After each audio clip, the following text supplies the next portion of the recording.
नमस्कार, आप देख रहे हैं सी न्यूज भारत। मैं हूं आपके साथ स्नेहा सिंह। वक्त हो गया है न्यूज बुलेटिन का। इस बुलेटिन में कहां मुखिया प्रत्याशी ने किया बवाल और दिवाली से पहले मीठे जहर के खिलाफ किसने शुरू किया विशेष अभियान, ऐसी तमाम खबरों पर विस्तार से करेंगे चर्चा। तो चलिए शुरू करते हैं खबरों का सिलसिला। कटिहार जिले के कदवा प्रखंड क्षेत्र के 2 भागों में त्रिस्तरीय पंचायत चुनाव को लेकर नामांकन प्रक्रिया चल रही है। इसी बीच नामांकन करने मुखिया प्रत्याशी ने हाई वोल्टेज ड्रामा किया। जाजा पंचायत के रूनी प्रवीण नाम का प्रत्याशी आया रूनी बैंड बाजे के साथ में डीजे लेकर, लेकिन प्रखंड मुख्यालय में गेट में ड्यूटी पर तैनात पुलिसकर्मियों ने डीजे को पहले बंद करने को कहा, तब अंदर जाने की इजाजत दी। रूनी प्रवीण इतना उत्साह में था कि अपने समर्थकों की भीड़ के साथ प्रखंड मुख्यालय के अंदर जाने की कोशिश करने लगा। ये देखकर बीडीओ जुल्फकार आदिल ने उसे रोकने की कोशिश की और समर्थकों को फौरन बाहर निकाल जाने को कहा। इसी बीच रूनी प्रवीण के समर्थकों ने बीडीओ जुल्फकार आदिल के गर्दन पर हाथ रख दिया और कॉलर पकड़ लिया। गुस्साए बीडीओ ने नॉमिनेशन पेपर लेने से मना कर दिया और इसके बाद रूनी प्रवीण के समर्थकों ने बीडीओ पर दबंगई दिखाते हुए बीडीओ को देख लेने की धमकी देना शुरू कर दी। वहीं इस बात को लेकर कदवा थाने में बीडीओ जुल्फकार आदिल ने रूनी प्रवीण समेत कुल 26 लोगों के खिलाफ आवेदन दर्ज किए हैं। बिहार से सी न्यूज संवाददाता कमल कुमार महतो की रिपोर्ट। बुलंदशहर में पॉल्यूशन विभाग ने काले तेल के इस्तेमाल की सूचना पर देर शाम पॉल्ट्री इंस्पेक्शन किया। पॉल्ट्री में घुसते ही अनजान लोग समझ चौकीदार ने किया गेट बंद। वहीं गेट बंद होने पर पॉल्यूशन डिपार्टमेंट ड्राइवर पहुंच गया बंधक बनाने की सूचना लेकर थाने। ड्राइवर की सूचना पर दौड़ी पुलिस। वहीं मौके पर बंधक बनाने की सूचना मिली फर्जी और खुर्जा पॉल्ट्री में काले तेल की सूचना पर गई थी पॉल्यूशन विभाग की टीम। मौके पर पहुंची थाने व सभी चौकियों की पुलिस फोर्स। एई और जेई दोनों गए थे पॉल्ट्री में काला तेल चेक करने। पॉल्ट्री एसोसिएशन के अध्यक्ष रवि राणा भी मौके पर पहुंचे। वहीं देर शाम इंस्पेक्शन की सूचना पर सवाल उठ रहे हैं। पॉल्यूशन अधिकारी कर रहे ड्राइवर को हो गई थी गलतफहमी। सर, किस तरह की चेकिंग की जा रही है यहाँ पोल्ट्री एरिया में? प्राय शिकायत आती रहती है कि रात के टाइम पे ब्लैक ऑयल का पोल्ट्री में टेराकोटा में यूज किया जा रहा है, तो ये औचक निरीक्षण हमारे चल रहे हैं। किसका आदेश है सर? किसके आदेश के अनुसार चल रहा है ये माननीय आयोग के आदेश भी हैं, डीएम साहब के भी आदेश हैं, हमारे रीजनल ऑफिसर के उनके भी आदेश हैं। उनके आदेशों के पालन में औचक निरीक्षण किए जा रहे हैं। पोल्ट्री में क्या हुआ था? ड्राइवर भगा हुआ थाने गया था कि हमारे अधिकारियों को पीटा जा रहा है? जैसे हम घुसे, ड्राइवर गाड़ी भारी थी, ड्राइवर गाड़ी में बैठा था, तो जैसे अंदर घुसे तो गेट बंद कर लिया। तो बाद में एक शराबी उधर से आया, तो बोले कि आप कैसे क्यों आए हो, क्या है, कैसे आए हो, थोड़ा सा चीख रहा था। यही ड्राइवर ने सुना होगा ये बात सारी। जो उसके बाद उसके मालिक आ गए 5 मिनट बाद, उनसे बात हुई। तो फिर वो पूरे थाने की फोर्स परेशान हुई, भाग दौड़ करने लग गई। ये हमारे ड्राइवर साहब की थोड़ा सा उनको गलतफहमी हो गई थी कि कुछ अंदर कुछ बात तेज हो रही थी। उनको लगा कुछ बात ऐसी हो गई है, कुछ ऐसा लगा कुछ बदतमीजी हो रही है, पर ऐसा कुछ नहीं था। बुलंदशहर से सी न्यूज संवाददाता नितिन सिंह की रिपोर्ट। बुलंदशहर में दिवाली से पहले मीठे जहर के खिलाफ खाद्य सुरक्षा विभाग का विशेष अभियान। मुख्य खाद्य सुरक्षा अधिकारी कुंवर मनोज सिंह ने टीम के साथ चलाया अभियान। छेना, रसगुल्ले, सोन पापड़ी, काजू बर्फी, रंगीन रसगुल्ले और बूंदी लड्डू के जमा किए गए नमूने। बुलंदशहर खाद्य सुरक्षा विभाग की छापेमारी से मिठाई कारोबारियों में हड़कंप मचा है। सरसों के तेल के भी लिए गए नमूने। जांच के लिए प्रयोगशाला भेजे गए सभी नमूने। दिवाली से पहले मीठा और सफेद जहर बेचने वालों पर खाद्य सुरक्षा विभाग कार्यवाही करेगा। बुलंदशहर से सी न्यूज संवाददाता नितिन सिंह की रिपोर्ट। आज सपा नेता चौधरी अनिल कुमार ने सपा नगर अध्यक्ष परवेज आलम के साथ रहकर जागीराबाद में लोगों के घर घर जाकर एवं प्रतिष्ठानों पर जाकर लोगों से जनसंपर्क कर उन्हें दीपावली की अग्रिम शुभकामनाएं दी। चौधरी अनिल कुमार से जब हमारे संवाददाता ने पूछा कि सपा सरकार किन मुद्दों को लेकर चुनाव लड़ेगी, तो उन्होंने कहा कि सपा सरकार विकास के मुद्दे को लेकर चुनाव लड़ेगी। उन्होंने ये भी बताया कि 2012 से 2017 में सपा सरकार के कार्यकाल में किए विकास कार्य जनता से छुपे नहीं हैं और जनता 2022 चुनाव का इंतजार कर रही है और अखिलेश सरकार फिर से बनाएगी। नगर जहांगीराबाद में मैं चौधरी अनिल कुमार समाजवादी पार्टी की तरफ से, साथ में परवेज आलम साहब हैं नगर अध्यक्ष जहांगीराबाद समाजवादी पार्टी से। हम सभी समाजवादी पार्टी के कार्यकर्ता दीपावली और नववर्ष की शुभकामनाएं देने के लिए आज जनता के बीच में हैं और सभी नगरवासियों को और क्षेत्रवासियों को हम लोग बहुत बहुत शुभकामनाएं मुबारकबाद देना चाहते हैं। आप सभी को बहुत बहुत शुभकामनाएं और मुबारकबाद समाजवादी पार्टी की तरफ से। हम लोग घर घर दुकान दुकान जाकर जनसंपर्क कर रहे हैं और नए साल की शुभकामनाएं दे रहे हैं, दीपावली की शुभकामनाएं दे रहे हैं और लोगों को अवगत कराना चाहते हैं कि समाजवादी पार्टी की सरकार में लोगों के ज़्यादा से ज़्यादा काम हुए हैं और भारतीय जनता पार्टी किन किन कामों में विफल रही है। हम लोग ये उम्मीद रखते हैं कि आने वाली 2022 की सरकार समाजवादी पार्टी की सरकार बनने जा रही है और इससे बेहतर समय लोगों के जीवन में आएगा। इस उम्मीद के साथ हम लोग काम कर रहे हैं और इस ऊर्जा के साथ अखिलेश यादव जी के संदेश को घर घर गली गली मोहल्ले मोहल्ले तक पहुंचाने का काम कर रहे हैं। सर, ये 2022 में समाजवादी पार्टी मैदान में है। समाजवादी पार्टी केवल और केवल विकास के किए हुए काम जो पिछली 2017 से 22 तक की सरकार समाजवादी पार्टी की रही है,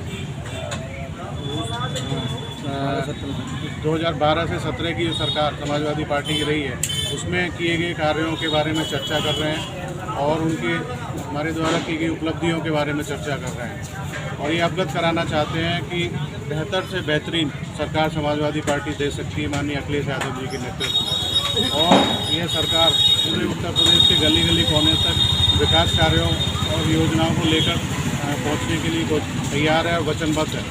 आने वाला समय 2022 अखिलेश यादव जी के नेतृत्व में नई सरकार बनाने जा रहे हैं और जो भी विकास कार्यों में उत्तर प्रदेश पिछड़ता जा रहा है, उत्तर प्रदेश को नए आयाम स्थापित करने के लिए समाजवादी पार्टी वचनबद्ध है। बुलंदशहर से सीनू संवाददाता सचिन कुमार की रिपोर्ट। जिले के चौसा प्रखंड के फुलौद पूर्वी पंचायत से छठे चरण में होने वाले मतदान के लिए मुखिया पद से भरा नामांकन पर्चा समर्थकों ने फूल माला पहनाकर बधाई दी। तूफानी यादव ने कहा कि हमें पूर्ण विश्वास है कि इस बार जनता सच्चे, ईमानदार, कर्मठ एवं सुयोग्य प्रत्याशी को वोट देकर जिताएगी ताकि पंचायत का चहुमुखी विकास हो सके। क्या नाम है? तूफानी यादव जी मौजूद हैं। अब इनका राजनीतिक इतिहास है और ये राजनीति में क्यों आए हैं, बताइए कि आप कब से राजनीति कर रहे हैं? मैं 5 साल पहले जो है 5 साल ये जो बीत रहा है, वर्तमान में वार्ड सदस्य थे। अब की बार जो है मैं मुखिया से चुनाव लड़ रहा हूं और मेरा उद्देश्य है कि मैं फुलौद पूर्वी को जो है उज्जवल भविष्य के लिए तत्पर हैं। इसके लिए जो है जनता मेरे पीछे लगे हुए हैं। कोई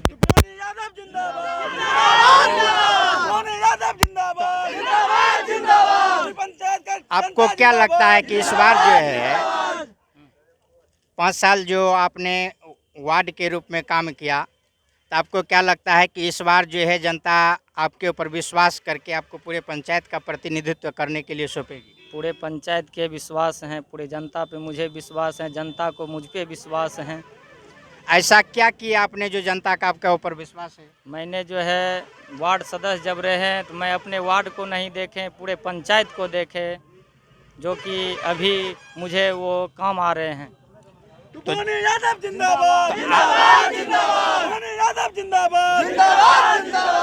आप युवा हैं, तो आप जो है युवा के प्रति आपका क्या सोच है? युवा के लिए मैं जो है पंचायत में आगे बढ़े और मेरा जो है उद्देश्य जो कि मतलब वह पंचायत में जो है युवा बेरोजगार है, जब मैं बनूंगा तो सारा काम है जैसे मनरेगा तहत से है और सब चीज़ है, उसके मेरे ज़रिए से जो है युवा खटेंगे, उसमें जो है बेनिफिट होंगे। तो आप जो है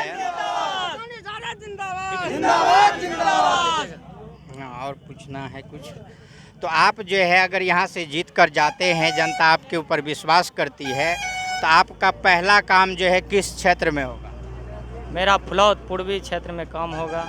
वार्ड वाइज जो है शिक्षा के रूप में जो है बच्चा सब जो ऐसे करते हैं, टीचर सब जो है समय पे स्कूल नहीं आते हैं, उस पर ध्यान देना है। मधेपुरा से सीनू संवाददाता रंजीत की रिपोर्ट।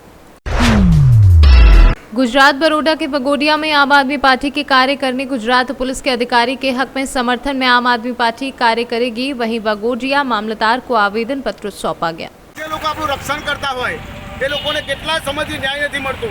તમે જોયું હશે કે પોલીસ ધરણા પર બેસી નહીં શકતી, પોતાની રજૂઆત કરી નહીં શકતી, ત્યારે પોલીસને પણ આજે ધરપકડ થાય અને ન્યાય ના મળતો હોય, કેટલા પોલીસ જવાનોને થતું હોય, સરકારશ્રીને વારંવાર ધ્યાન દોરવા છતાં પણ હજુ કોઈ નક્કર પગલાં લેવાતા ના હોય. પગારનો પ્રશ્ન હોય, અમને પોલીસ જવાનોને ડ્યુટીનો પ્રશ્ન હોય, 24 કલાક ડ્યુટી હોય, એનો પગાર ભથ્થાનો પ્રશ્ન હોય, અનેક પ્રશ્નો એવા છે કે આજે પોલીસની પડતર માગણી આજે ઘણા સમયથી પડી છે, પણ પોલીસને ન્યાય મળતો નથી.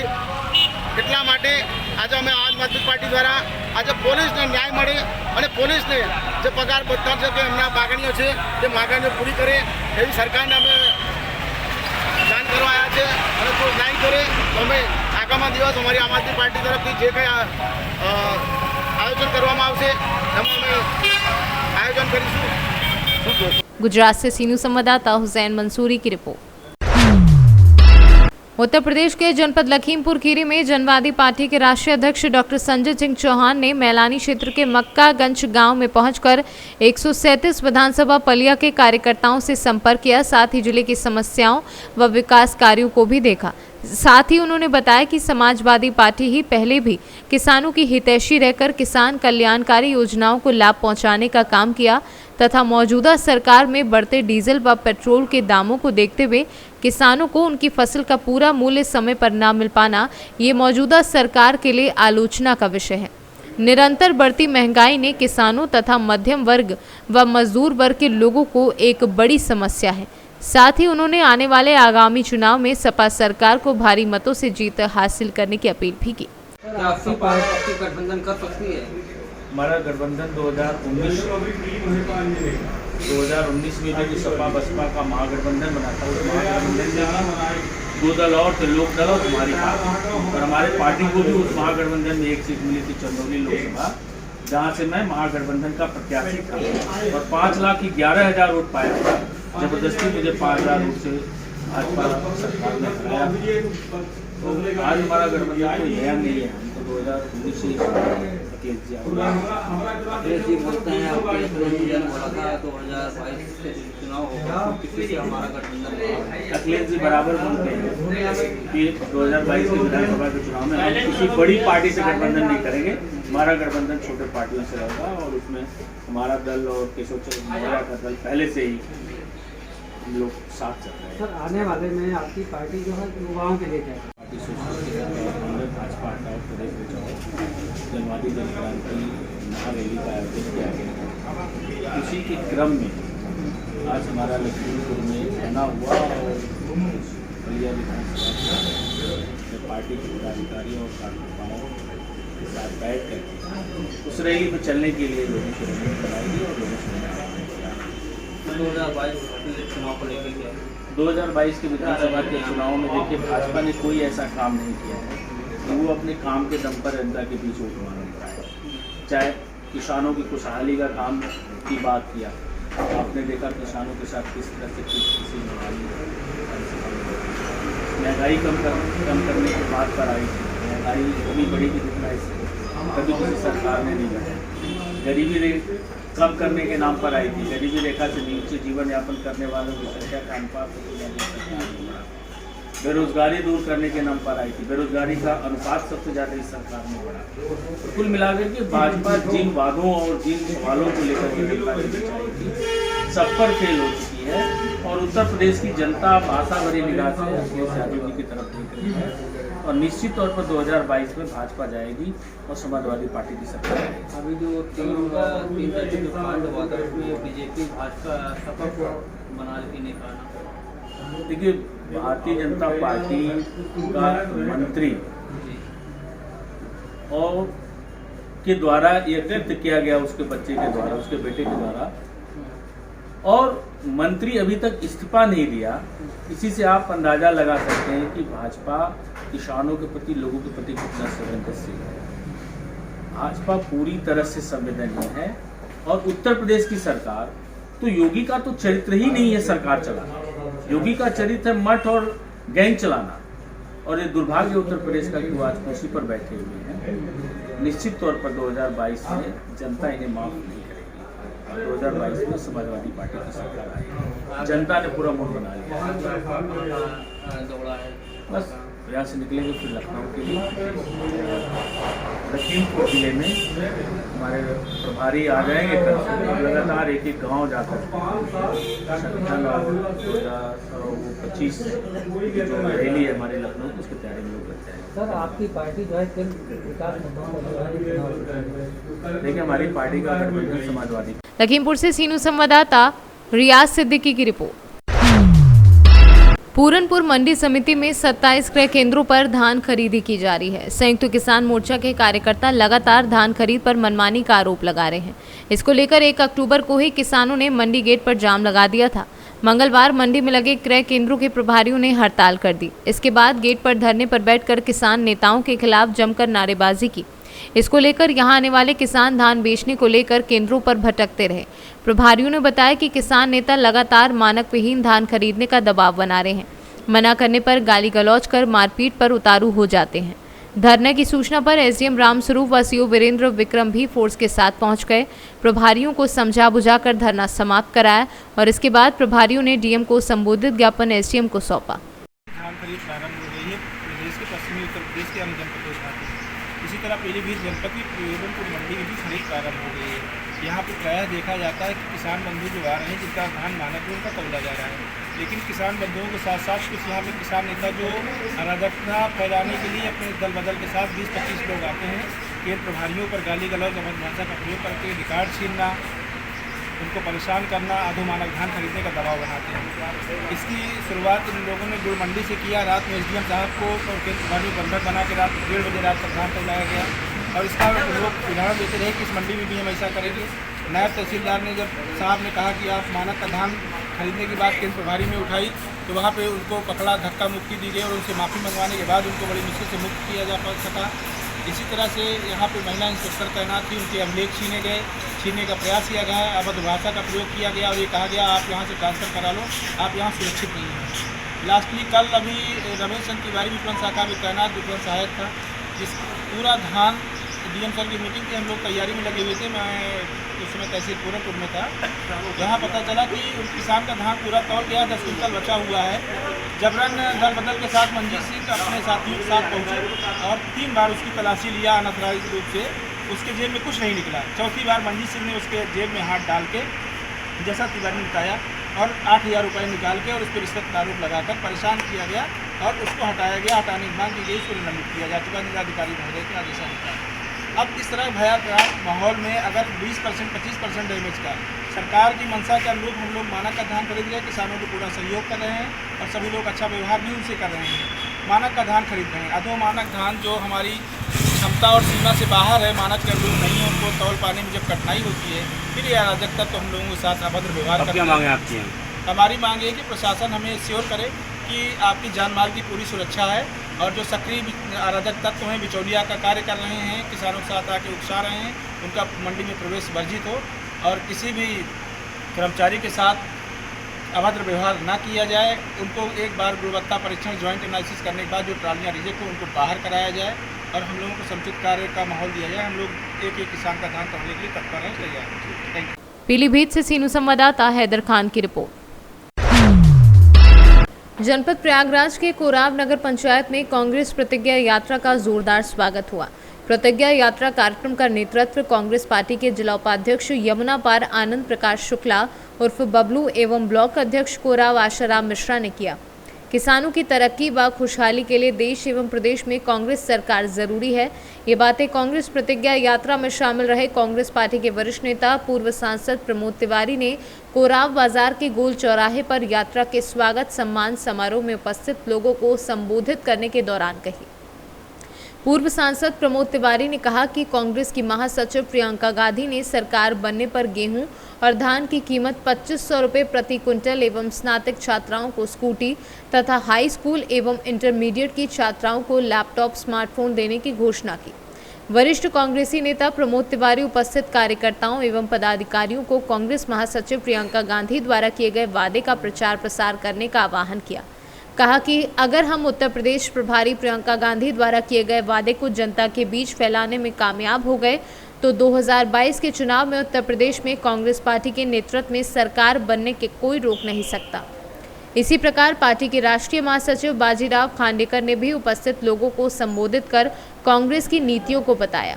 कांग्रेस प्रतिज्ञा यात्रा सम्मान समारोह को कांग्रेस पार्टी के प्रदेश सचिव वसीम अंसारी एवं यमुना पार के जिलाध्यक्ष अरुण तिवारी, कांग्रेस पार्टी के जिला उपाध्यक्ष आनंद प्रकाश शुक्ला उर्फ बबलू शुक्ला, जिला सचिव ब्रजेश मिश्रा उर्फ मुन्ना, ब्लॉक अध्यक्ष कोराव आशाराम मिश्रा ने उपस्थित लोगों को संबोधित कर 2022 में कांग्रेस पार्टी के नेतृत्व में उत्तर प्रदेश में सरकार बनाने की अपील की।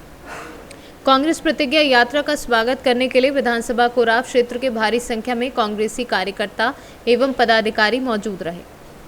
प्रयागराज से सी न्यूज़ संवाददाता अनिल कुमार मौर्य की रिपोर्ट। कोराव प्रयागराज वर्ष 2022 का विधानसभा चुनाव अपना दल इस पार्टी मजबूती के साथ लड़ेगी, सभी सीटों पर विजय प्राप्त करेगी। ये बातें अपना दल एस के यमुना पार प्रयागराज जिलाध्यक्ष ब्रजेश पटेल ने कोराव में आयोजित पत्रकार वार्ता को संबोधित करने के दौरान कही। जिलाध्यक्ष ने उपस्थित पत्रकारों का आभार व्यक्त करते हुए कहा कि हम भाजपा अपना दल एस गठबंधन की सरकार के विकास को लेकर क्षेत्र में जाएंगे और जनता से वोट मांगेंगे। इसी प्रकार कोराव विधानसभा सीट से अपना दल एस के संभावित उम्मीदवार विनोद चंद्र ने कहा कि चुनाव लड़ने के लिए संगठनात्मक तैयारियां पूर्ण कर ली गई हैं। बूथ कमेटी एवं सेक्टर गठन का काम पूरा कर लिया गया है। कार्यकर्ता व पदाधिकारी गांव में अपना दल एस के नीतियों रीतियों एवं पार्टी की राष्ट्रीय अध्यक्षा केंद्रीय मंत्री अनुप्रिया पटेल के विचारों को बताने का काम कर रहे हैं। निश्चित तौर पर आगामी विधानसभा के चुनाव में कोराव की सीट अपना दल एस के खाते में आएगी। संभावित उम्मीदवार विनोद चंद्र ने कहा कि अगर मौका मिला तो निश्चित तौर पर क्षेत्र का चहुमुखी विकास एवं युवाओं को खेलने के लिए स्टेडियम की स्थापना कराई जाएगी। पत्रकार वार्ता के दौरान प्रमुख रूप से अपना दल एस महिला मंच की विधानसभा अध्यक्ष चंदा पटेल, विधानसभा अध्यक्ष मेवालाल पाल सहित कई अन्य पदाधिकारी एवं कार्यकर्ता मौजूद रहे। प्रयागराज से सी न्यूज़ संवाददाता अनिल कुमार मौर्य की रिपोर्ट। फिलहाल इस न्यूज बुलेटिन में बस इतना ही। देश विदेश की ऐसी तमाम खबरों को देखने के लिए बने रहें सी न्यूज़ भारत के साथ।